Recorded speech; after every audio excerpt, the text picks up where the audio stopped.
wrath waxed hot against thy people. Now look at verse 22. And Aaron said, let not the anger of my Lord wax hot. What do you mean? Because Moses had been in the presence of God and God was angry. And he taught holy anger. The man that teaches you that the Holy Ghost is only joy and he doesn't know a thing about the Holy Ghost. You'll get angry someday. I get angry. I'm angry now. How much longer do you think God's going to put up with the sin of America? I'll tell you some statistics in a few days, not just about vice. I'll tell you things that we have that no nation in history has ever had. For instance, just one. I checked so I wouldn't make a mistake. You've got some parts of the world like where Jackie says, I go into China and Brother Ravenhill, there isn't one Bible in the whole town. Do you know we have 600 million Bibles in America? Do you know we have 26 translations of the Bible in America?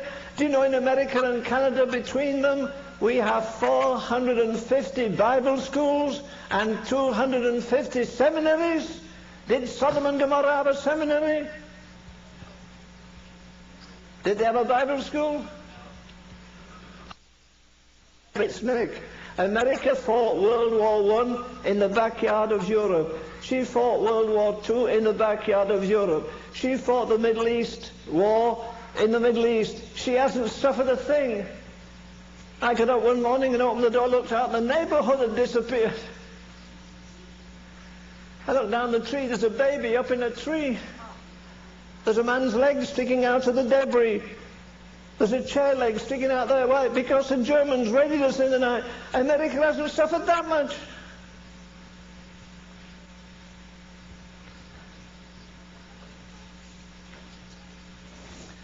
I'm trying to warn you that we're heading for trouble. Let me tell you this, dear friend. With all the churches and everything we have, God, G-O-D, is N-O-T, not on trial in this critical hour in history. God is not on trial, His church is on trial. And she doesn't have an answer to the problem. We're like Mother Hubbard, her cupboards are bare. Where is the supernatural? Do you think Jack isn't filled with God when a woman comes running down the street and kneels in front of her and the woman's all pockmarked? She's prostituted 40 years, and she says tremblingly, Jackie, Miss Jackie, please take the devil out of me. I'm full of the devil, and you're full of God. Will you please? And every day of her life almost, she casts out demons. She doesn't even claim to be a Pentecostal. She does claim to be a Christian. I've got the greatest Pentecostal preacher in the world coming to see me in 3 days. I'm going to ask him a question. One of the greatest Pentecostal theologians came to see me. I have a stack of his books. And I said, I'm just reading the history of Azusa Street by Bartleman. And it says after the page, the first page, it says on the second page, there are 70 million Spirit-filled Pentecostals in the world today.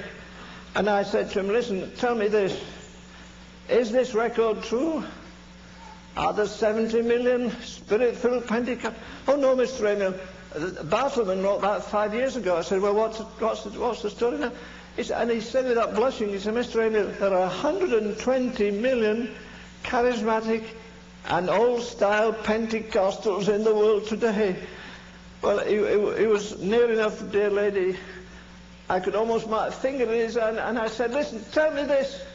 I know you've written stacks of books on theology. I know there are 120 Pentecostal churches in Dallas and nobody knows they're there. You admit, he said, no, there are not 70 million Pentecostals. I said, is a Pentecostal a man that's full of the Holy Ghost and speaks in tongues? Yes. He said, there are 120 million of them in the world. I almost knocked his head over, but I said, well, brother, tell me this, were there 120 million in the upper room? Oh, no. I said, well, what's the difference between their baptism of the Holy Ghost and yours? Don't tell me it's tongues. Every devout Mormon in Salt Lake City speaks in tongues. It's part of their religion. Spiritists speak in tongues. Who cares a hill of beans if you speak in tongues, if you're bad-tempered, if you're jealous, if you get the last ounce of money out of somebody, the last ounce of work out of somebody? Come on! We're 1,000,000 miles removed from apostolic Christianity.